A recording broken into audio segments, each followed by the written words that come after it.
Today, we're talking about how energy nerds and other people who care about issues like climate change need to understand their opposition. We need to understand that it's a lot more complicated. They're very sophisticated, they're very organized, and they're very well funded. And they have many partners in many other industries, including public relations industry, including law firms. Certainly they have scientists for hire. They have their own energy nerds. The spending on lobbying was about 3.5 times as much for the groups that were opposing climate and clean energy legislation. So these groups are spending hundreds of thousands of dollars a year on lobbyists. They have the best connected lobbyists. They're often previous committee chairs, speakers of the House, previous governors. I feel like, Timmons, you're building a case that these dinosaur companies and interests are getting good value for their lobbying dollar. Oh, for sure. It's pennies on the dollar on their investment. If you can hold off regulation for 5 or 10 or 20 years, you've, kept open the opportunity to keep making a lot of money selling your product and not making the transition that we all know is necessary, that the science says is really necessary. Hey, Jeannie. Yeah, Brew. Who's our guest on the Energy Nerd Show today? Today we have Timmons Roberts from Brown University. Good morning, Timmons. Hey, Timmons. Good morning, Jeannie and Bruce. How are you both today? Doing well. Great to be here. What are we talking about today? Today, we're talking about how energy nerds and other people who care about issues like climate change need to understand their opposition. And really that it's a lot of the reasons for the frustration of energy nerds in not having the transition that we know is necessary, right? That the science says is needed. In spite of having the science being clear for decades now, the technology that works great and keeps getting cheaper and better, and having public policy tools that we know could solve this problem, that in spite of having those three things, we're still, our emissions are increasing. Human impact on the climate is still getting worse. We're just barely leveling off, and we have not had the reductions that we knew a long time ago were necessary and we know now are desperate. Okay, so we're nerds and we know a little bit about the opposition. It's people who are entrenched in industries that are making money at burning fossil fuels. And it's the legislators, the politicians and decision makers who are getting money from those industries. And so we kind of know who our opponents are. What do we need to understand? We need to understand that it's a lot more complicated than that. And they're very sophisticated, they're very organized, and they're very well funded. And they have many partners in many other industries, including public relations industry, including law firms. Certainly they have scientists for hire. They have their own energy nerds, I'm sure. Other industries like the auto industry, the highway industry, the railroads, the power generators, but also there's just a massive set of interests that have lined up. Often they've captured chambers of commerce's agenda, also other industrial organizations. So I've been focusing a lot, moved sort of down from the federal level, where it seems like energy legislation has been stalled for decades. Anytime there's an effort to pass a new bill or a big piece of legislation, like back in Waxman-Markey, I don't know if you guys remember that, back in 2008 and 2009. Oh, yeah. A massive surge of lobbying happened and a very strategic mobilization by Americans for Progress, funded by the Koch administration, the Koch brothers, the Koch administration. Yeah, this is basically like a shadow administration, managed to sink that bill. And it was really the first, and I would say the only time that we've had a real chance at federal legislation on climate change. So a lot of the action has moved down to the state level. So today I'm going to talk about a study in Massachusetts. So it's not just the Koch brothers and it's not just ExxonMobil. It's much more complicated. So I want to give credit to my co-researchers, Trevor Culhane and Galen Hall, who slogged through mountains of data. And we moved into the library at the State House on Beacon Hill 2 summers ago, and we collected all the testimony that we could. There was recordings of who said what, and then we collected lobbying records. And it turns out that Massachusetts is one of 6 states in the country that have the best lobbying data that there is. And the reason is that you can find out who's lobbying for what and what position they took on each bill. And in the Massachusetts system, the bills change numbers as they move through the process, as they're rewritten. So you can really tell which versions of which bills different organizations lobbied for or against, and they have to report that. Unfortunately, some of them report, that they're neutral on bills when we think that being neutral means you're almost certainly against it. You're saying that you don't support it. So we collected 882 positions on bills in testimony, 570 positions on priority legislation. So we went through legislation that the big environmental coalitions in the state said were their top priorities of what they wanted to work on or what they cared about. And on the lobbying, we had 134,000 lobbying positions taken by nearly 2,000 organizations on 16,000 bills.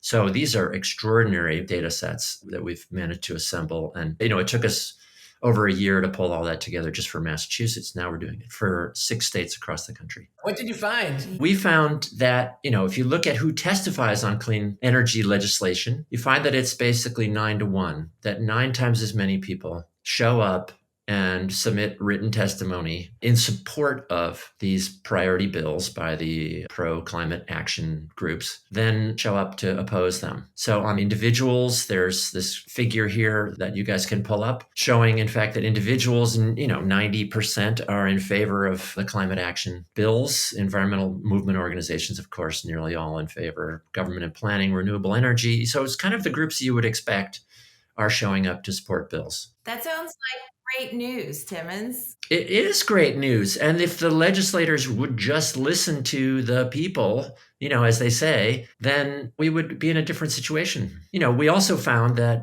there were a few groups that did show up and testified against them. The heating oil, propane delivery companies, natural gas industry, the real estate industry. Nobody's talking about real estate. And I didn't mention them a minute ago when I summarized who are the big interests. It turns out that real estate is a very important factor. They lobbied against home efficiency requirements. They lobbied against labeling on homes. When you buy a house, or a disclosure of how much energy that house has been needing just to stay warm, or, its energy use in the past. This is required in many places in Europe. They've managed to kill those bills. They also have been against climate adaptation legislation. That is, prohibitions on building in floodplains and things like that. In other words, they have come out and just said, we want to build anything, anywhere. And the arguments they're making are often ones around the theme of social justice, which is a very interesting, co-optation of an important argument. I mean, these are important issues that we need to make housing affordable. But to just focus on the sale price and the quickness of a sale, which are the things, of course, that they make their money on, is to ignore the costs that are going to be saddled on these, moderate income or low income people. For decades, if they own this house, they're paying thousands of dollars to keep it warm. Are you suggesting, Timmons, that some of these positions are opportunistic and disingenuous? I am. We need to understand better the relationship between industry groups and their lobbyists. We have very little data about this. It's not well understood. A study I just read showed that sometimes, and it was 15% of the time, the lobbyist just goes off and does what they think they should do. There's no consulting really with the group that they're lobbying for. And so I think sometimes these lobbyists, some of them even represent different groups at the same time. Like they'll represent a chamber of commerce and they'll represent gas station owners or, the oil heat industry or something. And so they'll often, I think, bring in the interests of their other clients and develop a position for the other industry group. So I see utilities, there's 13 observations here. Those individual bits of testimony or different groups, or how can I understand this graph? Yeah, so this is the number of times that a utility in Massachusetts during those 6 years showed up and gave testimony against climate legislation. Now, at the same time, we found that utilities managed to defeat 120 pieces of legislation. It doesn't seem to match up what's happening. Right. So this implies to me that the hearings are increasingly just theater. If you're in favor of clean energy legislation, you have to have a good hearing. You have to have good people saying the right things and hopefully a diverse enough group of people. You can't just have the enviros and clean energy nerds showing up saying that we need to have, incentives for heat pumps or solar installations or something. You need to have labor and you need to have some business interests and so on. But that is not going to be sufficient. It's a lot of work for advocates, but it's not sufficient. And we also looked at lobbying. So this brings us to the lobbying question. Looks to me like a lot of these utilities don't even show up to testify on most of the bills because they don't want to be in public saying what they're saying. And that's true for all these groups that are against it. And so the testimony is interesting. We learn a lot, but we also are kind of missing a lot of what's going on in the background. So I'm going to turn to this other slide. So this is the number of times that these different groups were in favor of or against the priority legislation of the environmental groups. So you can see that the American Petroleum Institute 76 times over those 6 years lobbied against the positions that environmental groups lobbied for. And here's their top paid lobbyist and how much that lobbyist, what their rank was and so on. NIOP number 2 is commercial real estate groups. So commercial real estate groups, and then the Associated Industries of Massachusetts, AIM, National Grid. That's of course the big utility here. ExxonMobil, New England Power Generators, Greater Boston Real Estate Board, American Chemistry Council, that's the chemical industry. Energy marketers, those are often gas station owners and so on.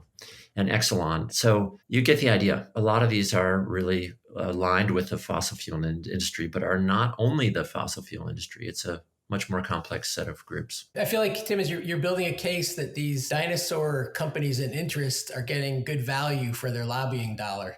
Oh, for sure. It's pennies on the dollar on their investment. If you can hold off regulation for 5 or 10 or 20 years, you've kept open the opportunity to keep making a lot of money selling your product and not making the transition that we all know is necessary, that the science says is really necessary. So there's no question it's a good value for them. So what we see is that these groups actually, if we did this similar analysis with the environmental groups, and the spending on lobbying was about 3.5 times as much for the groups that were opposing climate and clean energy legislation. And if you include like the climate adaptation stuff, it's 6 to 1. So these groups are spending hundreds of thousands of dollars a year on lobbyists. They have the best connected lobbyists. They're often previous committee chairs, speakers of the House, even previous governors. Those are people who know exactly who to talk to at exactly what moment and what to say. And they, of course, get their calls returned. And they know, how to move around in the State House. And there's a reason why they pay for these lobbyists. One takeaway in terms of what is to be done could be that the public interest, consumer interest, citizen interest, environmental interests, just need to increase their lobbying budgets by an order of magnitude. I would agree with that. I mean, a lot of these groups think that good ideas, rational arguments, earnest people, speaking with integrity should make things happen, right? Please don't take this as me saying that those things are not important. Those things are all important. But there is a missing piece, and that is really playing the political game the way it exists in our country. In each state and at the national level, we've effectively been, held back for decades, partly by a failure to play the lobbying and campaign contributions. And there are other ways of exerting influence, but this is one of the key ways that it happens, is having people who know how the inside game works and are in there and have the connections. So I would argue absolutely for increased spending. And there's interesting things in efforts for carbon pricing bills, for example, in my experience here in Rhode Island. We rarely saw the offshore wind or the solar developers showing up for those bills. This was a legislation that would clearly tip the scales in favor of their technology. But, when we talked to them, a lot of them were afraid to anger the utilities because they need the utility to hook up their solar farm or their wind turbines to the grid. And if, the utility can drag their feet and, basically run a company out of business. Okay, well, so how do you fix that? Because the people who stand to gain by keeping the status quo have lots of lobbying money. The public interest isn't that well funded, but even the industries that stand to gain are afraid to participate. I mean, this is just a horrible situation. And I don't know, I can't think of any. I usually can think of solutions pretty quickly, but I'm not thinking of one. Well, one would be to really regulate, how the lobbying goes on, make sure there's disclosures are public, but also having strict rules enforced on utilities on things like, hook up to the grid, helping and not saddling these installers with all these costs of extending power lines to their, whatever the things are that we can do to make renewable energy more effective and make installations happen. So I think there are lots of things of rule making that could be changed. Regulated utilities are given monopoly franchises and have some ostensible obligation to the public interest. What about a requirement that for every dollar they spend lobbying against sensible things, they have to spend $1 or donate $1 to someone who's going to call them out? Absolutely. And in fact, there's kind of a way that's done in some states like California, where they have these interveners. If you're intervening at the Public Utility Commission or, these regulating boards that control these monopolies, I mean, they have, as you say, they have a a monopoly over a territory and providing electricity or natural gas there. So they should be following the rules. So, changing those rules, helping the groups that are intervening or, stakeholders, civil society groups need more capacity. So helping them develop the studies that they need, helping them, have the experts to come in and actually push for the public good in a way that they've not been able to, because they're often so outgunned in these venues by the amazing engineers, consultants, and lawyers of the utility companies. Yeah, intervener funding in Massachusetts would be great. Elsewhere would be great. As far as lobbying, I know Climbable as a nonprofit, every time we get a grant, we sign so much paperwork that says we don't lobby, which we don't, but we're living in fear that if we comment on a bill, that's lobbying. They have to be like separate organizations that are just dedicated to lobbying. I mean, that's one way to get these regulations changed. Another way is, hey, you guys, we should all just try to be commissioners on the, the PUCs and change the regulations. If the legislation is okay, then some of it's just regulation. But we need ideas that we can actually do. Yeah, I mean, there are a couple of groups that have a 501c3 and a 501c4 arm. Those are the sort of the nonprofit and the lobbying arms, respectively, like the Sierra Club, or some others really have registered lobbyists in the region that are in there in the State House doing the job and doing a good job. I think there's often the energy nerds that we have, people who really know geek out on the details of the bill, but we also need people who are really politically connected. Another thing is PACs. I hate to say it, but political action committees are important in that they can support campaigns of legislators and basically ask all the legislators to pay attention to these issues and bring them forward in their campaigns, and then vote for them if they want to get the support in the future. So again, I'm saying to clean energy advocates that it may not be the things you wanted to do, but it's the reality of getting stuff done in our country. So I want to talk about this one last graph, and it's a network diagram. This is done by Galen Hall it's called InfoMap algorithm. And what it does is it clusters groups depending on how they lobbied on a series of bills. And here we've broken it down by different pieces of legislation. So you can see, let's start with the one on the upper left. It ended up that we had 9 coalitions that tended to lobby together on all the bills that we looked at. And if you just looked at the carbon pricing bills, we can see that the ones that were really lobbying the most were the social greens. That included the environmental groups that are working on climate change especially. And then the fossil and chemical industry. And you can see that the red means that they literally all the time were lobbying in opposition to each other. So green means agreement and red means opposition? Right. Green means agreement. That means that both groups lobbied the same way on those bills. And red means that they lobbied against each other. And what does the thickness of the line and the size of the circle represent? The size of the circle is the size of the coalition. So the number of groups and the amount that was spent. And then the weird colors in the circles are what proportion of the bills in that group they lobbied for and against. So there's a lot of information there, but I'm just focusing on the thickness and the color of the lines. They're called edges between the two different coalitions. So in this one, we see it was fossil and chemical industry basically lobbying, against the social greens. On issues like energy efficiency, it's quite different. I mean, we've got, yes, the fossil and chemical industries are fighting the social greens, but so are the real estate industry, and so are the utilities. But then utilities sometimes come out in favor of this legislation. Utilities were much more complex, we found. They often worked to reshape big bills into ones that they liked. So they sort of won on offense and on defense at the State House. I'm just going to talk about one other, and that's the solar and net metering. You can see here that the utilities were often against solar, and so were the power generators. And this time we had the solar developing companies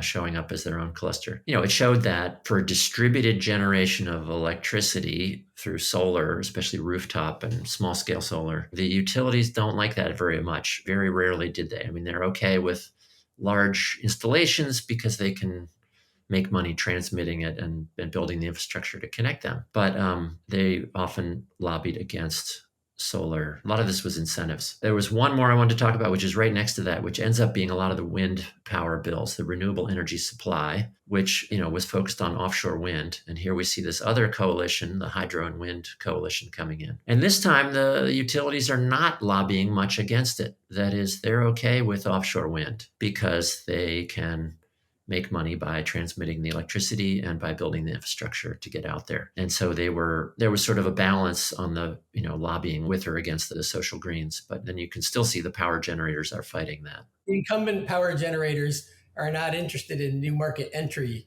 by the new renewable generators. Exactly. So in other words, we're seeing really interesting and different patterns depending on the set of bills you look at. And if you break it down by issue, I would think that energy nerds could, be really strategic depending on which set of approaches to advancing their clean energy. They should expect different groups of opposition and they should strategize appropriately. Do you think that the incumbent interests and the fossil energy companies and so on fund this kind of research of their own, looking at their opposition on the environmental and clean energy side? Actually, we're about to do a study. I'm glad you asked that. We're going to try to understand if they do that kind of research. In the Climate and Development Lab here at Brown University, I have a group of students and we break into small teams. And one of the teams we're going to send off to do a survey or depth interviews with environmentalists on the one hand, or people advancing clean energy future, and then people, on the groups that are in opposition. And we're going to see, how much do you know about your opposition? Because we do expect, my impression is that the big groups, there's been a series of coalitions of industry groups that have hired public relations firms, law firms, and so on. And they do investigate the strategies of their opposition. So they can, anticipate it and develop arguments and strategies to stop it and undermine it. Absolutely. I know that they do. I don't think they publish them in peer-reviewed journals. Right. We would love to see some of them. We've had a few been leaked out over the years. There was a famous one out in California where the consultants said, put that hazardous waste facility in the low income neighborhood because they're not very politically powerful. And wow. Ugh. Well, it's been great having you. It's been my pleasure to be here with you. I've been wanting to talk to the energy nerds about this. We appreciate your work nurturing and educating and creating a new generation or, an army of energy nerds to be deployed around working on this good stuff. So thanks, Timmons. We need politically savvy energy nerds. That's right. That's right. Take care, you guys. Thanks. Take care. See you soon. Bye. Bye.